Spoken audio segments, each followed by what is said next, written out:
So this is my greenhouse. It's more like a Wendy house. I bought it for €50 in Argos. It's about 5-6 feet tall, and they're available in most Argos catalogue stores. And what I've been growing this year is piccolo. I have 3 piccolo plants. Each of them I grew from seeds that I kept from supermarket tomatoes that I bought in Tesco. So they're approximately 14 weeks old. With the very hot summer we've had in Ireland this year, they've literally taken off very, very well. So they're quite large, as you can see now. Actually, they're taller than the greenhouse, so they're about just over 6 feet. And what I've been doing is I've been trying to train them to grow down. So if we start at the bottom here, you can see we had early fruit trusses. What I was noticing, and this is a problem for greenhouse gardeners, with tomatoes especially, is I was getting poor pollination. As you can see here on the first stem, about half of these fruit didn't pollinate, so I got 1, 2, 3, 4, and I was like, oh, what's the problem? So I checked around a bit on the internet, and a good tip I picked up on a website was that an electric toothbrush is excellent to use as a pollinator, as a hand pollinator, and you can use it to mimic the buzzing action that a bee would normally do for natural pollination. So I said, alright, I picked one of these up, I think for €5 in Boots or Home Bargains, and I give it a try. So as you can see, in the early flower trusses, in the early fruit trusses, I had a very low pollination rate, whereas you can see a little bit further up on this one I have a far better pollination rate. Okay, now the thing about these plants is, as they grow taller, they seem to grow and produce more flowers.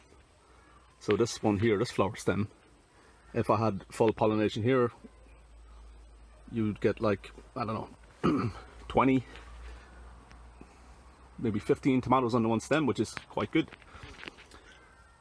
And as it grows taller, as you can see, I'll just give you a wider angle shot. So at the top, it just kind of went crazy. Rather than having a single flower stem that I have at the bottom, this particular flower stem, as you can see from here, it's actually mutated into 4 or 5 individual flower stems. So from one stem I have about 70 or 80 flowers. So all the way back to here, this one, to this one, and this one. So potentially you can get about 70 tomatoes off one. And these are all the piccolo variety that I said I grew from seed from supermarket. So what I've been doing to try to improve the pollination to get more fruit out of these is to use this little electric toothbrush technique. So basically, quite simple. Take the electric toothbrush, hold it to the flower, and what you're doing, you're just basically mimicking the vibration that a bee would do in the wild. So what you want to do is, obviously the way the pollination works is you want to get the pollen to drop down into the stamen to pollinate the pollinated flower, so you will get a fruit. And as you can see in the bottom here, this has been quite successful. There's definitely a better rate of pollination on these ones than I was getting on the early ones. As you can see, this plant just keeps growing. So all the way up to the top here I have fruit.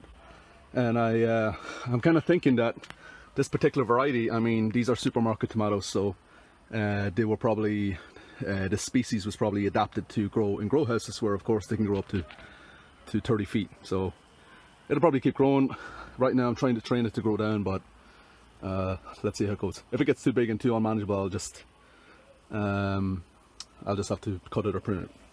So what I have grown in here, these are just regular tomato feed bags you get in any garden centre.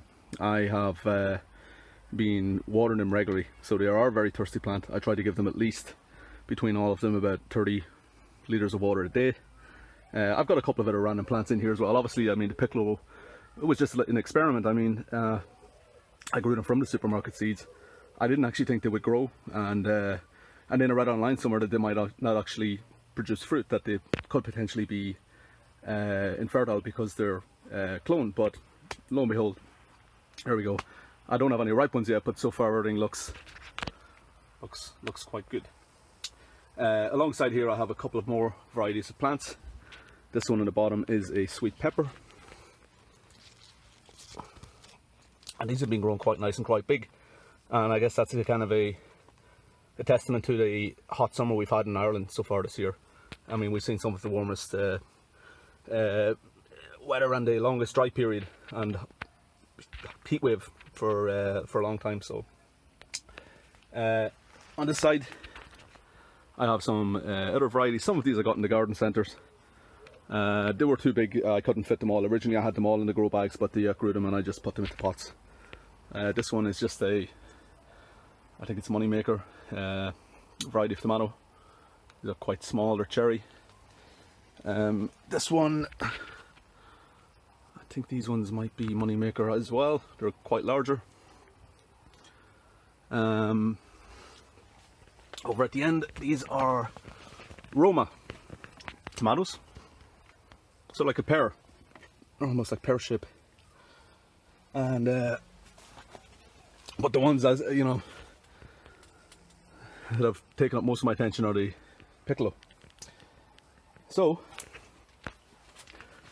I reckon, I mean, we're about halfway through the growing season now. I'll probably start to see some, and hopefully in the next couple of weeks I'll have the first ripening fruit. So keep a check for updates. As I say again, pollination. If you're having problems with pollination, very simple.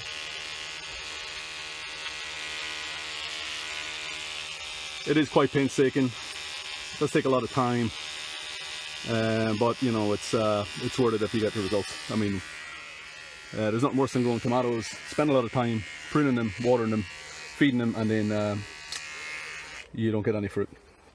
Okay. As well, just as simple steps as always. Get your side shoots. I love these little side shoots. All right. Thanks for watching.